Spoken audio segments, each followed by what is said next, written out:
Well, welcome to our next session. If there's something that the life sciences industry is absolutely obsessed about right now, it's trying to take data and turn it into insights.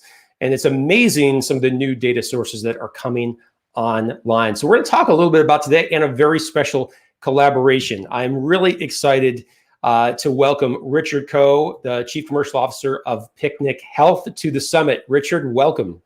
Thank you for having me. I'm excited about today's conversation. It's going to be a lot of fun. Just so we can all get to know you, Richard, can you tell us a little bit about your background and what you're up to right now? Sure. I've been in the life sciences industry for the last 20 years, working all the way from early drug discovery all the way through commercialization. And most recently, I've been working with healthcare technology companies providing data and analytics and technology capabilities for the entire spectrum of data needs, all the way from clinical development to evidence to medical affairs and to commercial. And so it's been a rewarding journey and full of ups and downs, of course, as usual, but lots of fun and having fun being able to get drugs to patients, appropriate patients, and having impact in healthcare. So that's the quick story. That's a good story. I love it. Fantastic. All right, we're going to bring up another guest with some really, really cool stories. Komodo Health's Chief Medical Officer, Aswin Chandrakantan. Aswin, it's great to see you. Welcome. Thank you. Thank you for having me today. Just briefly about my background for those who don't know me. I am the Chief Medical Officer of Komodo Health, doctor by background, management consulting at McKinsey for 4 years, built and led their healthcare analytics service lines, did a brief stint at Google on the product-facing side, joined Komodo Health at its inception to lead our product and data platform development. And more recently, I've been focused on partnering with our life sciences customers. So excited to chat today around how we're using data as a source of good and as a source of change in the life sciences industry.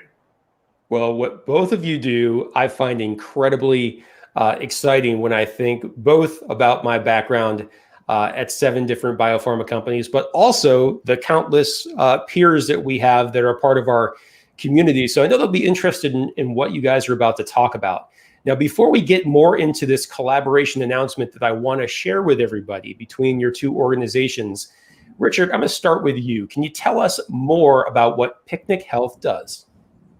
Absolutely. So PicnicHealth is a healthcare technology company that works with patients and with life sciences companies to advance medicine. So the way we do that is in terms of patients, we have a direct relationship with patients where patients are able to sign up and have us take care of the entire journey of retrieving their medical records and having it all accessible in a very easy to use consumer friendly application. And so imagine you have a chronic illness, for example, and instead of trying to get your records to get a better outcome or to get a second opinion, we take care of all of that. And so we have machine learning, AI, and processes to be able to do that at scale and provide patients with a service so that they can focus on getting better.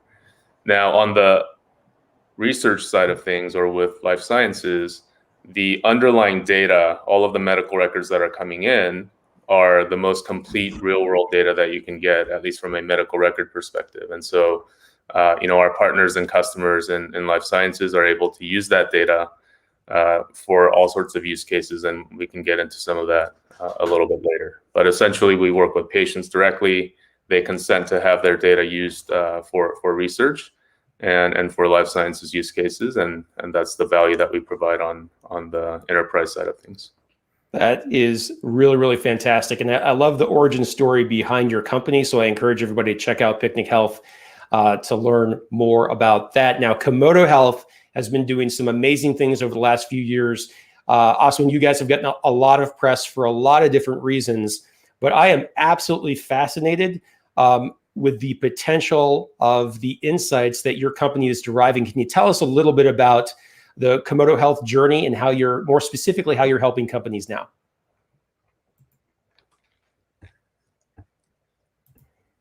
Aswin, you're on mute. I'm sorry.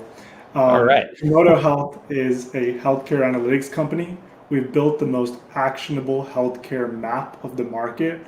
It traces the journey of 325 million patients, the providers and institutions where they seek care, the therapies and interventions they use to treat their conditions, and the outcomes that relate to that. What's phenomenal about our technology is that we, by understanding the canonical view or the longitudinal view of these patients, we can then get the right patients, the right therapy at the right time, in the right setting of care with the right provider. And so our applications are broad, both across providers and payer systems, as well as partnering with life sciences companies to drive education, adoption around clinical trials, around standards of care, as well as adoptions of therapies themselves. So today we're going to be focusing on the life sciences portion, which represents a considerable portion of Komodo's business, and excited to chat about how our solutions are leading to better outcomes for patients. Well, that's very, very powerful. And these are high-stake challenges that organizations face, and they need some great solutions. Between your two companies, Picnic Health and Komodo Health, you recently announced a collaboration. So, Richard, if I can start with you, can you tell us what this collaboration is all about, and what for us to expect in the future? Yeah, we're very excited about the collaboration with Komodo Health, given the capabilities that we're bringing together. And so at Picnic Health, we have, as I said, the most complete medical records for real-world data. And this drives a lot of use cases, as I said. Imagine having 7+ years of medical records, very complete, includes lab results, includes imaging, includes unstructured or narrative notes. So a physician's notes about a particular patient, what they saw, the reasons for why they might have prescribed a medication, or the treatment plan that they set. And so that's all clinical context, right? And it gives you the ability to look at a patient's history and really truly understand what is happening in the real world. Now, while that is very valuable for research and for some of the other use cases, as I mentioned, one of the things that we hear all the time is, hey, it would be great if we could connect that also with claims data or administrative data or other types of data. And so Komodo has a capability through their platform called Sentinel to be able to do that.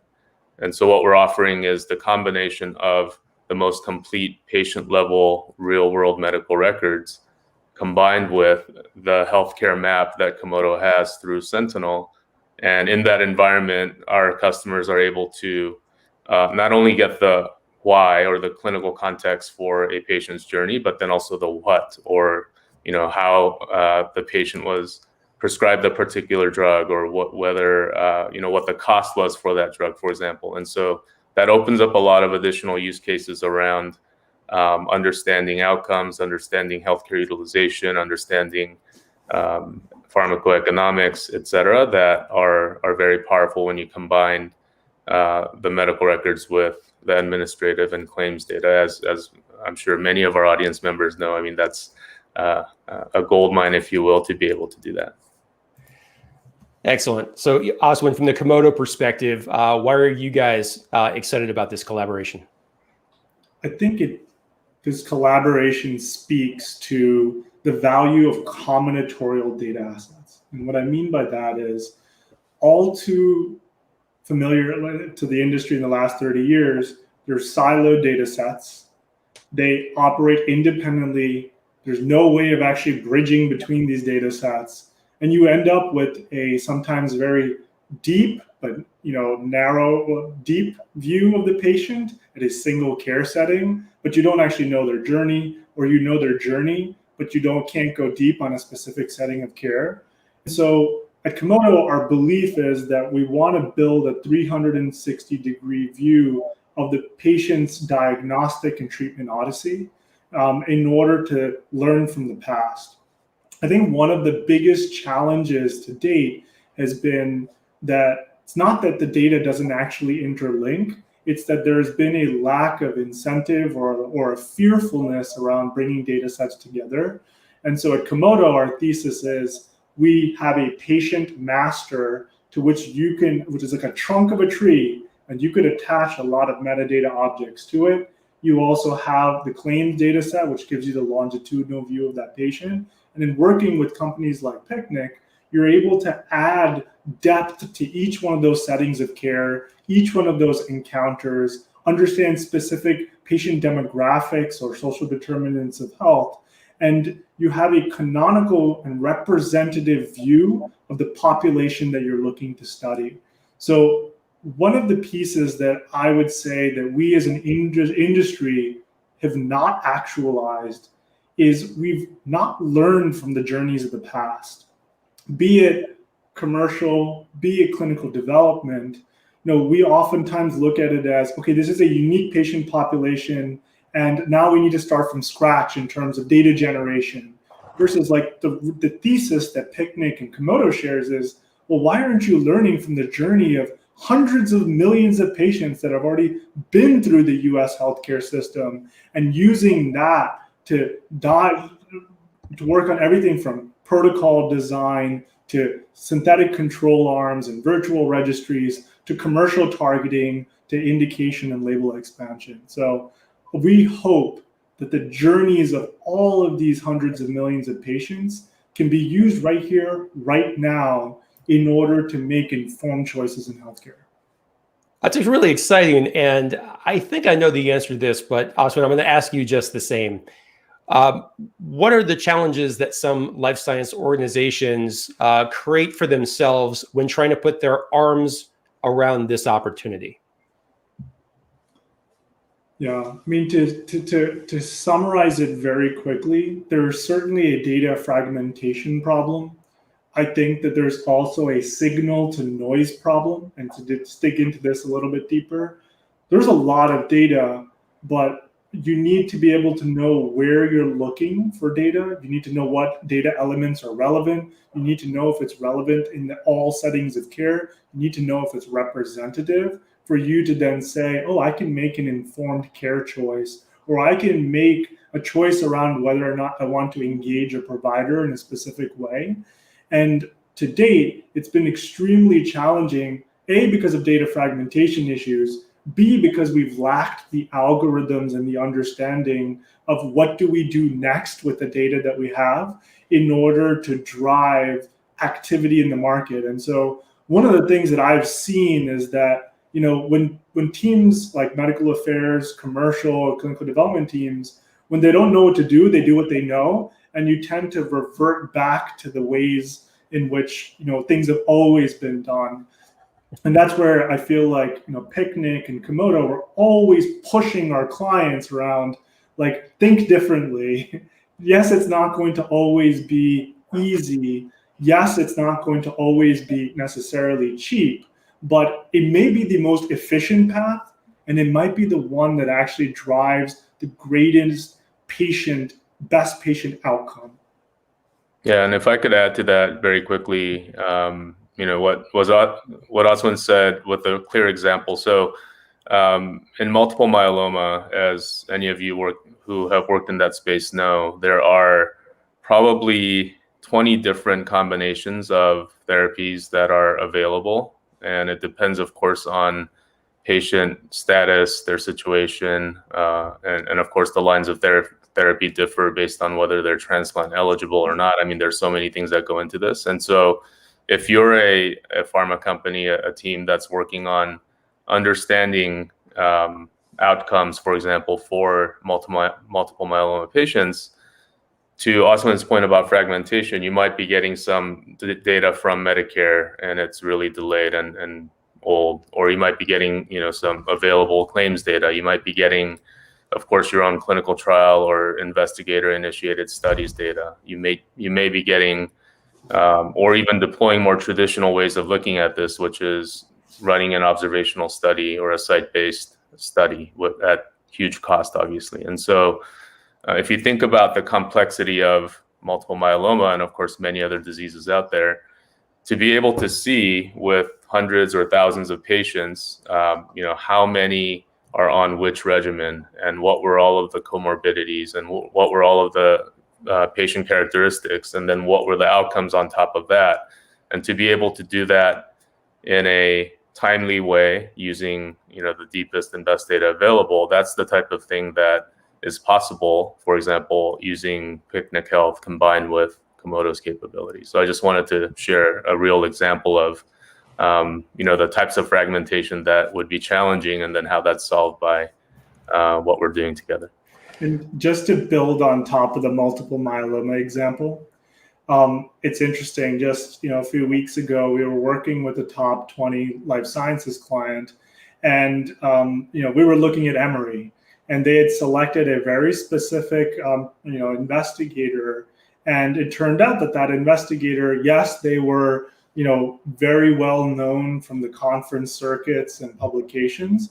They weren't actually seeing the most amount of patients. It was actually a provider in the next building that was actually taking care of majority of those patients. And so the second piece was that there was almost 3 times as many patients in the entire Emory system that had not been screened for a particular trial. And on top of that, there were dozens of patients within a 100-mile vicinity of Emory that were completely kind of like blind to, hey, there's a clinical trial going on that may be a life-saving therapy for me. And so when you combine Komodo and Picnic together, you get to a world in which you get to a very specific patient cohort in a very specific part of their journey that you can say, yes, they're screening eligible, or I want to study this population in more detail. And those types of insights would not be possible without both data and analytics and RWE and the timeliness of the data, so that you can time your market activities, you can time your studies and you can focus them on specific populations that you're looking to learn about. So with opportunity, certainly when you're sitting inside the biopharma boardroom, you have to wonder about some of the risks. So I wanted to talk to you, Richard, very quickly. With this incredible patient data that you have access to, how do life science executives feel the comfort in that they're not going to be exposed to things that they shouldn't be exposed to in this highly regulated environment? Yeah, this is highly topical and a great question, Frank. So, recently there's been a lot of effort, especially from a regulatory perspective, to remove the blocking of sharing of patient information. And so this is for the patient's benefit and for providers, obviously. And so there's this question generally as we combine more and more patient data, like how do we ensure security? How do we ensure privacy? And of course, how do we ensure that all of us are working within guidelines and principles of privacy, right? And so the beauty of our approach at PicnicHealth is that we work directly with patients. They sign a HIPAA consent that includes their request for PicnicHealth to retrieve data on their behalf, including not only medical records, but other types of data about them that is useful for their care. So we're literally doing this for their care, right, as they get the app on PicnicHealth. And then second, they also are given a full informed consent under IRB. So those of you that are familiar with more of the clinical development side of things, we have an independent review board that goes through all of our use cases and approves them. And then, as I said, the informed consent form is provided to the patient. And so the patient is fully aware, and we provide education about this as well. It's not like one of those things where you see a 200-page document and somewhere embedded in there is something about privacy or security. This is fairly straightforward. We provide education. We even talk to patients on the phone or exchange emails to provide guidance. And then once they sign, they are fully aware of what they're signing and the benefits that they get as part of working with PicnicHealth. And so that's on the patient side, and all of that, of course, is very important. And then as we work with our pharma and life sciences customers and partners, we ensure security and privacy through de-identification. It's certified by a third-party biostatistician. And so privacy and security is at the center of everything that we do. And the fact that we work directly with patients that have signed these consents and are aware is a major differentiator in terms of making sure that everything is private and abiding by all the compliance and regulatory requirements. Okay, so we've got the safety and security stuff out of the way. Now let's go back to opportunity.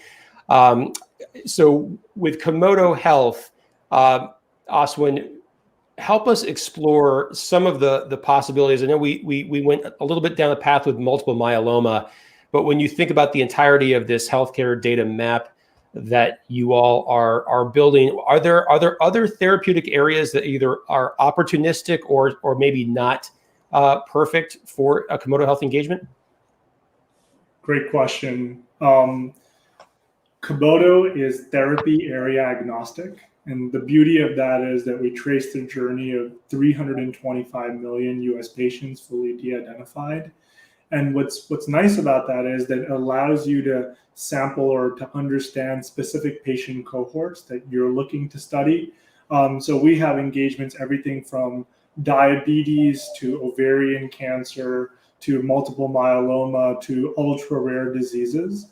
And everything for us is scalable and generalizable in that you select the populations that you want to study based on either predictive or specific business rules or algorithms. And then you're able to pull those into the environment or into software and understand the provider and institution systems that surround them.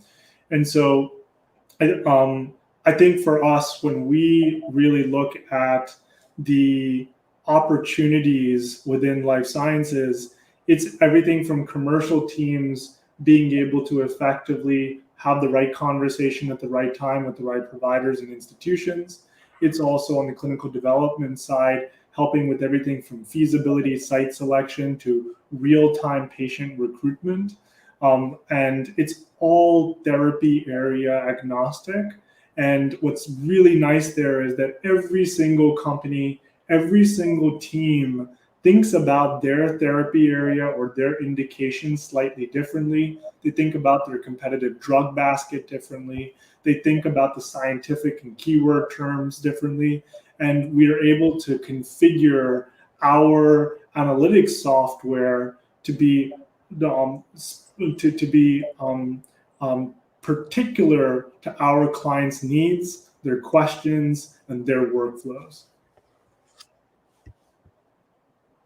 Thank you for that. I appreciate that. It's there's a lot of opportunity here for brands, and considering the environment that we're in, one thing that we hear from our biopharma community for sure, especially for those that have brands that are in market right now, is that Q1, and I think most analysts have described it this way, was a very difficult quarter, with many teams talking about how their commercialization efforts were still somewhat hampered by things going on with the pandemic and beyond. The other challenge that has been noted quite a bit in affecting Q1 earnings has been the patient flow and patients who are being missed. They're either not showing up, but we also are all talking about potentially misdiagnosis and what have you. So Aswin, building on that, how is Komodo Health leveraging this data to help find patients in the system, especially for those of us who have brands where patients are just generally very, very hard to find? Great question. I think what we as an industry have traditionally overlooked is we have thought about, patients as like their journey begins when the diagnosis begins, under recognizing the entire diagnostic odyssey to get there. And so I think, to your point, Frank, earlier diagnosis, earlier testing leads to earlier treatment and leads to better outcomes. And so we have built a lot of machinery at Komodo that allows us to take sample patients, sample difficult to find patients, and built lookalike models to be able to essentially pull out those needles from the haystack. And I think that we're one of the rare companies out there where in the context of data science, you need to do proper feature selection. You need to make sure you have the full patient journey so that you can actually identify if there's a misdiagnosis. If you're seeing a single patient in a single setting of care, it's really hard for you to say if that's a misdiagnosis or an underdiagnosis or a late diagnosis, because you know nothing else about their entire care journey. And so we pride ourselves in the fact that we're patient-centric, focused on the longitudinal journey of that patient, using that in order to say, hey, does this patient look alike with all the patients that ended up as being a particular cancer? Or is there a differential diagnosis that's being missed here? And can I train an algorithm then that allows life sciences companies in near real time to go engage providers and say, hey, look, there's a particular rare disease. Here's the phenotype of the patient that you might be looking for. You should consider testing if you have any of these phenotypic patients. And when you have that conversation, within a few hours to a few days of that provider seeing that potentially misdiagnosed patient, it drives that pattern recognition that's needed in order to bend the arc. And we've seen in rare diseases a compression from like 15 years of post-symptom onset, this diagnostic odyssey being compressed into 3 years just through the use of data, software, and algorithms. That is powerful. And you mentioned the term patient-centric at one point. I want to build on that with you, Richard. When we think about patients, and let's face it, hopefully it's only for minimal reasons, but at some point we are all patients. That being said, when we are or we know someone that in fact isn't diagnosed, or if they're misdiagnosed, that's a heck of a challenge and a heck of a journey for that individual, and certainly that their loved ones. Since patients are essentially raising their hand to be a part of what you're doing at Picnic Health, what are some of the benefits that patients may have, especially for those who may or may not know that they're on a medical journey? Yeah, it's the reason why we exist at Picnic Health is to help patients improve their situation. Just to give you one quick example, we do have hundreds of sickle cell disease patients on our platform who use our service. And if you think about sickle cell disease, it's primarily a disease of minorities, and so African Americans in particular. And when you have sickle cell disease, you may have a pain crisis, for example, vaso-occlusive crisis. And what happens is the patient will try to treat it at home, but typically it leads to severe enough pain that they need to go to the ER. Now, when they present to the ER asking for treatment of pain, they're not always believed. And this is the reality of the disparities of care that we experience today, right? And so we have patients who literally pull up their Picnic Health timeline on their phones, proving that they have sickle cell disease, and here's the history of what's happened to that individual, and then they're able to get treatment right away. And so that's just one example, but the fact that you're able to have all of your medical records in a easy to digest format all in one place is something that is extremely valuable across many disease areas, obviously. So just one example there, but many others like that, especially in places where if there is underdiagnosis or misdiagnosis, things that patients can use to be able to go to another specialist and get a second opinion, for example. That is exciting stuff. So with both of you that I've gotten to know very well over the years, between your careers as well as the unique positions you're in now, in viewing, observing, and working with a lot of different life science companies, I know you guys have an opinion about the opportunities for the industry in the future. So by putting on that kind of magician's hat and trying to predict the future, what are you really excited about when it comes to the impact the life science industry generally can have right now? Richard, I'll start with you. Sure, and hopefully I don't steal Aswin's answer, because I think do have some similar things that we're excited about. You think about where we are today in terms of AI and machine learning and where we're headed. There's massive opportunity there, of course, as even Aswin highlighted, in terms of some of the predictive capabilities for finding patients or diagnosing patients. But when you combine that with where we are today and where we're headed in terms of our ability to work within biology. So thinking about biology as code, like software, with advances in CRISPR, with advances in mRNA. In fact, I was listening to the Moderna CEO talk about how they built their mRNA vaccine literally in a day or 2 days, and just that's just mind-boggling, right? And so that's a combination of our ability to work with genetics as well as genomics, and then of course AI and ML. And so the next 10, 20 years, I believe, are going to be massive in terms of the types of advances we'll have in medicine because of the combination of biology and AI.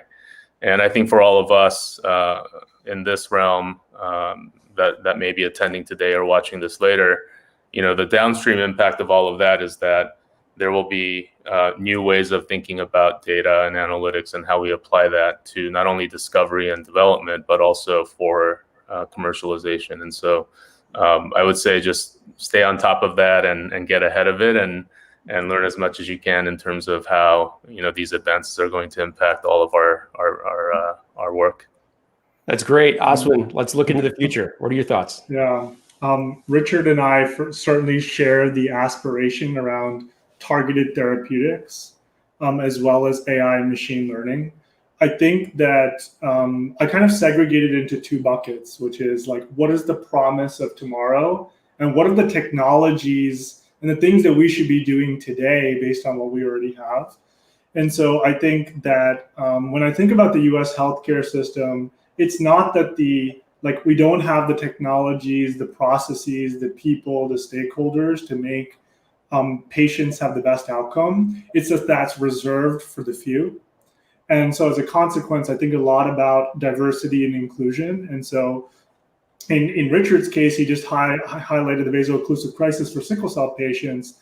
Like, why is it that you have an underrepresented population that has to fight to get pain medications, and where they're not believed to have a specific disease? And those are the types of inequities that we need to be able to solve as an industry. And so it can be simple things like, Komodo, we think a lot around disparities of care and like, why is care different on the other side of the train tracks? Why is it that there's oversampling of certain populations in clinical trials, but undersampling in others? And so by having visibility to this is where the patient disease burden is, it allows you to no longer ignore, for example, the south side of Chicago when you have a diabetes trial. It gives you that pinpoint accuracy to say, these are patients that are screening eligible, and we need to understand how this therapeutic modality impacts them and not oversample other populations. So I think there's a lot of work we can do there as an industry, and a lot of it's in terms of data that's going to help democratize and solve some of those health inequalities. The second piece that I also think is a great normalizer is something simple. It's actually what we're doing now, which is like Zoom and all of these sort of telehealth digital technologies. When I think digital, I think democratization, because it provides a much vaster outreach to patient populations and the providers and institutions where they're seeking care. And so, hey, do we really need, as an industry, when we're talking about clinical trials, does this patient really need to come in to get this battery of tests done, or should we just do a virtual visit? And so COVID has actually forced the industry into the future on a lot of fronts, and especially in the context of digital and in terms of telehealth. And we need to make sure that we continue that momentum to solve these inequalities in order for us to bring the 60% of the population that's not getting the best possible outcomes, to bring them along for the ride. So I'm excited about everything that's in the future in terms of new technologies and new capabilities. And I'm excited about the penetration of existing capabilities to solve some of the most pressing healthcare issues today. Well, I certainly get excited about the future. And as someone who's been a part of several brands, we want to minimize that gap between the brand's potential and what's actually happening, the patients that we're in fact serving, and to get to this incredible future that you both described, there's a lot of opportunity to do things a bit different, and certainly with some new partners. So, gentlemen, we've got a few questions. Do you have time for us to run through a few of them? Yes. Absolutely. All right. So we've got a couple questions thematically here about the collaboration. And so what I'm going to do is I'm going to actually take several of them. I'm going to put them in two buckets because I think this is the best way to handle this. And so around the collaboration, the question is, how is this collaboration beneficial to helping pharma companies that are struggling with trial delays? So I guess maybe helping with clinical trials. I'll ask you guys to volunteer. I'll jump in. So one of the things that we've been working on together is the ability to look at not only where the patients are, which is driven largely by Komodo Health's healthcare map, obviously, but also what are the medical histories of these patients. So if you are needing to screen patients in or out, it's possible to do that using real world data instead of having a patient go visit a site and actually get worked up, right? And so that's a very simple example in terms of the data. Now, executing that is a little more complex, obviously, and there's workflow involved in that, but that's a capability that when you combine what we are doing together, enables teams to then say, okay, well, for this trial, for example, and let's say IBD, let's say it's Crohn's disease, we need patients of a certain age with a certain stage of disease, et cetera. And those types of things are possible to understand using real world data. And so that's a clear example of being able to support a clinical team there. Yeah. To add on to what Richard said, there's three key places where the combined offering accelerates trials. First is, when you're actually designing the protocol, to make sure that the protocol is something that is feasible and has a targetable population. And this is somewhere where oftentimes as the industry becomes more indication specific, it becomes harder and harder to parse out what is the patient population that I'm screening out through a particular protocol. And Komodo plus Picnic has been able to address that very effectively. Second is during the trial itself, if you actually have a Komodo plus Picnic capability running, you're basically getting a live stream of patients in the funnel that are potentially trial eligible. And the third is, I like to think about what is the parts of the trial that you shouldn't have done. And so, if you move into the world where you're thinking about external control arms, synthetic control arms, virtual registries, indication expansions, or phase 4 trials, you're like, well, if I could have run this part or on the retrospective data, then I only need half the number of patients, and therefore my costs are reduced, the number of patients I need is reduced, and my throughput is increased. And so I think that you get to a world in which it's better for the patient, because frankly, no patient ever wants to get randomized to the control arm. It's like, oh, I have cancer, but I'm going to get a placebo pill because there's a high mortality disease. So it's good for patients in the context of these of creating these virtual registries and external control arms. It's also great for life sciences. So these are like the three big places where I see that Picnic and Komodo combined are going to accelerate trials and also prevent trial delays. Yeah, and just to build on top of that very quickly, there's a couple of situations right now where the combined Komodo and Picnic capability is being used as insights as part of regulatory discussions. And so to Aswin's points, to be able to have real world data and real world evidence and go into a meeting with the FDA to discuss the design of a trial, a pivotal trial, and then to be able to say it's possible to get to the endpoints that we need with fewer patients because it's supplemented by regulatory grade data. That is a very powerful use case, and that's something that for for clinical development teams in particular, this type of capability enables. And so we're really excited about that part. Excellent. So the second theme of question around the collaboration is, are there specific departments within a biopharma organization that you would work most closely with? For me to just answer simply, RWE and HUR teams, we work a lot with commercial teams and clinical development organizations. And depending on where the RWE team sits, with medical affairs as well. Those are kind of the four big limbs or verticals within life sciences. Richard, anything to add to that? No, I mean, that's the same set of folks that we work with. I mean, I'll throw in epidemiology as well, biostats teams, other teams that are involved in analysis of real world data, obviously. So those are other teams that are involved, but clinical development to real world evidence to medical affairs, and then all the way to commercial. These are all teams that we love to work with.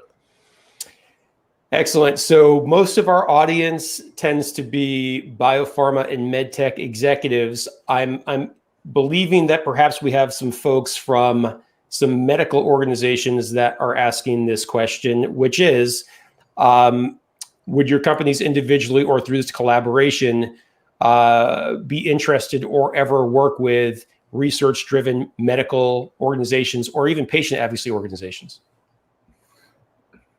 Great question. The short answer is yes, and we're already doing so. Okay. So Komodo has a number of announced partnerships, everything from the Cholangiocarcinoma Foundation to PSC partners. We have a number of patient advocacy organizations and research groups that we're already working with, and Richard, would love for you to speak to Picnic Health. Yeah, so we work. I describe Picnic Health in terms of the patient product as well as, of course, research. And so on the patient side of things, we work with advocacy organizations where we provide the patient product or the application as a benefit to patients. And so it's more efficient for us to work with advocacy organizations that then provide the opportunity to the patients, as opposed to us going out to each individual patient, although we do that as well through our digital and social channels. But so that's how we work with advocacy organizations primarily.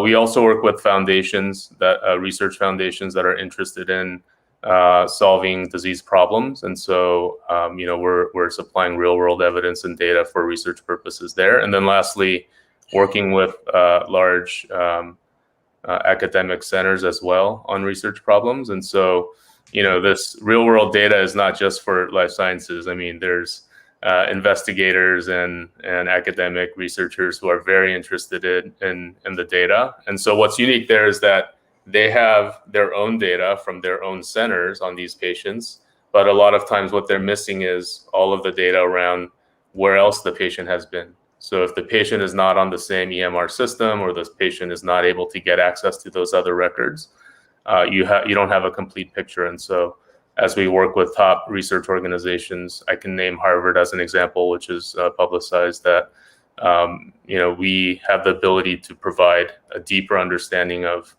the real world data that's coming from the encounters that these patients have with healthcare. Excellent.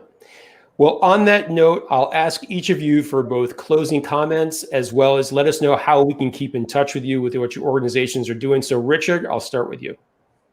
Yeah, this has been an amazing opportunity to talk a little bit about both the company as well as the partnership with Komodo Health. And, we're really excited about where we've come so far and the opportunity ahead of us in terms of how we use patient-centric data or patient-consented data in what we do. And so thank you very much for this and for the continued support from both organizations here. And to stay in touch with us, of course, go to our website, picnichealth.com.